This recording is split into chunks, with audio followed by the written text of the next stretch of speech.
Hello my dear book lovers, welcome back to the channel. നമ്മൾ മലയാളികൾ ഒരുപാട് അഭിമാനത്തോട് പറയുന്നൊരു കാര്യമുണ്ട്.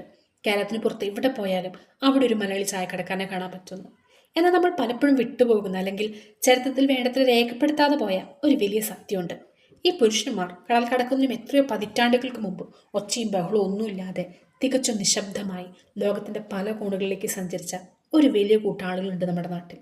അതാണ് നമ്മുടെ മലയാളി നഴ്സുമാർ. കേരളത്തിലെ വലിയൊരു ജനതയെ പട്ടിണിയിൽ നിന്നും ദാരിദ്ര്യത്തിൽ നിന്നും രക്ഷിച്ചതിൽ ഇവരുടെ പങ്ക് ചെറുതല്ല. കോവിഡ് കാലത്ത് സ്വന്തം ജീവൻ പോലും പണയം വെച്ച് അവർ പോരാടിയപ്പോൾ മാത്രമാണ് നമ്മളിൽ പലരും ആ പ്രൊഫഷന്റെ ആഴം ശരിക്കും തിരിച്ചറിഞ്ഞത്.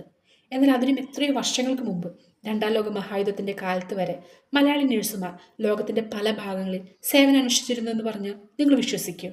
എന്ന ആ ഒരു ചരിത്രത്തെ മധ്യ തിരുവിതാംകൂറിലെ നഴ്സുമാരുടെ രേഖപ്പെടുത്താത്ത ആ ആഗോള പ്രയാണത്തെ വളരെ മനോഹരമായി അടയാളപ്പെടുത്തുന്ന ഒരു പുസ്തകമാണ് ബെന്യാമിൻ്റെ നിശബ്ദ സഞ്ചാരങ്ങൾ. ഇന്ന് നമ്മൾ സംസാരിക്കാൻ പോകുന്നത് ഈ ഒരു പുസ്തകത്തെക്കുറിച്ചാണ്. ഇനി നമുക്ക് ഈ ഒരു നോവലിന്റെ കഥയിലേക്ക് വരാം. കഥ നടക്കുന്നത് 2020 കോവിഡിന്റെ പശ്ചാത്തലത്തിലാണ്. മാന്തളിലെ 20 കമ്മ്യൂണിസ്റ്റ് വർഷങ്ങൾ വായിച്ചവർക്കറിയാം, ബെന്യാമിന്റെ പ്രിയപ്പെട്ട കഥാഭൂമിയാണ് മാന്തള്. ആ മാന്തളിലെ മനു എന്ന ഒരു സാധാരണ ചെറുപ്പക്കാരിലൂടെയാണ് കഥ വികസിക്കുന്നത്. പഠനം കഴിഞ്ഞ് ഭാവി എന്താകും എന്നറിയാതെ എങ്ങോട്ട് പോകണം, എന്ത് ചെയ്യണം എന്നൊരു ലക്ഷ്യമില്ലാതെ നിൽക്കുന്ന ഒരു കഥാപാത്രമാണ് മനു. വീട്ടുകാരാണെങ്കിൽ അവനോട് IELTS ഒക്കെ എഴുതി ഓസ്ട്രേലിയയിലേക്ക് മറ്റു കുടിയേറാൻ നിർബന്ധിക്കുന്നുണ്ട്. ആ സമയത്താണ് മനുവിന് തൻ്റെ തറവാട്ട് വീട്ടിലെ പഴയൊരു അലമാരയിൽ നിന്ന് ഒരു കത്ത് കിട്ടുന്നത്. ആ കത്ത് അവൻ്റെ മുത്തശ്ശിയുടെ അമ്മയായ മറിയാമ്മ യോഹനാൻ എഴുതിയതായിരുന്നു.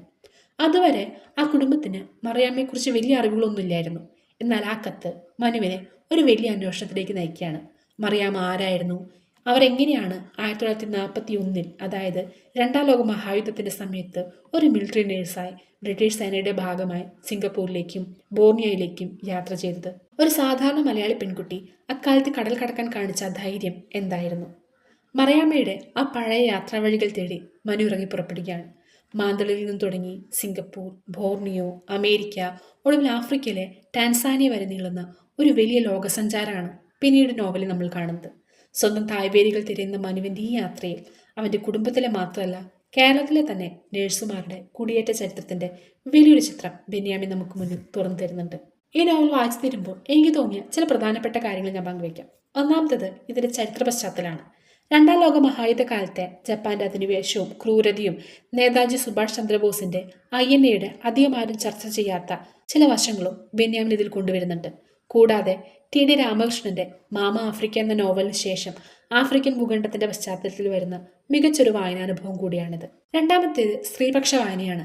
നമ്മൾ പലപ്പോഴും പ്രവാസത്തെ പുരുഷന്മാരുടെ കണ്ണുകൂടെയാണ് കണ്ടിട്ടുള്ളത്.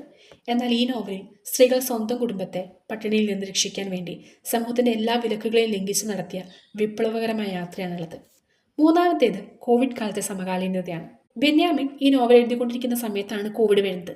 എഴുത്തുകാരൻ അത് വളരെ സമർത്ഥമായി ഇതിൽ കൂട്ടിച്ചേർക്കുന്നുണ്ട്. മനുവിന് കോവിഡ് വന്ന് ICUവിൽ കിടക്കുമ്പോൾ അവനെ പരിചരിക്കുന്ന മരിയ ജോൺ എന്ന നേഴ്സിലൂടെയാണ് അവൻ മറിയാമ്മ അമ്മച്ചിയുടെ ജീവിതത്തിലേക്ക് കൂടുതൽ അടുക്കുന്നത്. അതുകൊണ്ട് തന്നെ ഇത് വായിക്കുന്ന സമയത്ത് ഒരു വല്ലാത്ത റിയലിസ്റ്റിക് ഫീലാണ് നമുക്ക് കിട്ടുന്നത്. ബെന്യാമിന്റെ പതിവ് ശൈലി പോലെ തന്നെ വളരെ ലളിതവും എന്നാൽ വളരെയധികം റിയലിസ്റ്റിക്കും ആയിട്ടുള്ള രീതിയിലാണ് ഈ ഒരു നോവൽ എഴുതിയിട്ടുള്ളത്. കത്തുകളിലൂടെയും ഡയറി കുറിപ്പുകളിലൂടെയും കഥ പറയുന്നതുകൊണ്ട് തന്നെ ഇതൊരു മിസ്റ്ററി ഇൻവെസ്റ്റിഗേഷൻ നോവൽ വായിക്കുന്ന താല്പര്യത്തോടെ നമുക്ക് വായിച്ചു തീർക്കാൻ പറ്റും. ഇനി ഹോസ്പിറ്റലിലൊക്കെ പോകുമ്പോൾ നമ്മൾ കാണുന്ന നഴ്സുമാരോട് ഈ പുസ്തകം വായിച്ചു കഴിയുമ്പോൾ നമുക്കറിയാത്ത ഒരു വലിയ ബഹുമാനം തോന്നും. അവരുടെ കഠിനാധ്വാനം, ത്യാഗം അത്രമാത്രം ഹൃദയസ്പർശിയായി ഇതിൽ വിവരിക്കുന്നുണ്ട്. വെറും 293 പേജുകളുള്ള ഈ പുസ്തകം ഒട്ടും ലാഗടിപ്പിക്കാതെ മുന്നോട്ട് കൊണ്ടുപോകാൻ എഴുത്തുകാരന് സാധിച്ചിട്ടുണ്ട്. അതേസമയം തന്നെ ചരിത്രപരമായ വിവരങ്ങൾ ഒരുപാട് വരുന്നതുകൊണ്ട് തന്നെ ചിലയിടങ്ങളിൽ ഇതൊരു യാത്രാ വിവരണം പോലെയോ അല്ലെങ്കിൽ ഒരു ഡോക്യുമെന്ററി പോലെയോ ഒക്കെ അനുഭവപ്പെട്ടേക്കാം. എങ്കിലും കഥയുടെ ഒഴുക്കിനെ അതൊട്ടും ബാധിച്ചിട്ടില്ല എന്നാണ് എനിക്ക് തോന്നിയിട്ടുള്ളത്. ചുരുക്കത്തിൽ നിശബ്ദ സഞ്ചാരങ്ങൾ എന്നത് വെറും ഒരു കഥയല്ല, അത് നമ്മുടെ അമ്മമാരുടെ, സഹോദരിമാരുടെ ഒരു വലിയ ജനവിഭാഗത്തിന്റെ കണ്ണീരിന്റെയും അതിജീവനത്തിന്റെ ചരിത്രമാണ്. തീർച്ചയായും നമ്മൾ ഓരോരുത്തരും വായിച്ചിരിക്കേണ്ട ഒരു ബെന്യാമിൻ നോവൽ തന്നെയാണിത്. ഇനി ഒരു പുസ്തകം നിങ്ങൾ വായിച്ചിട്ടുണ്ടോ, നിങ്ങൾക്ക് ഇഷ്ടപ്പെട്ടോ എന്നുള്ളത് കമന്റ് ബോക്സിൽ പറയാൻ മറക്കരുത്. അപ്പോൾ അടുത്തൊരു വീഡിയോയിൽ മറ്റൊരു നല്ല പുസ്തകമായിട്ട് കാണുന്നതായിരിക്കും. ബൈ.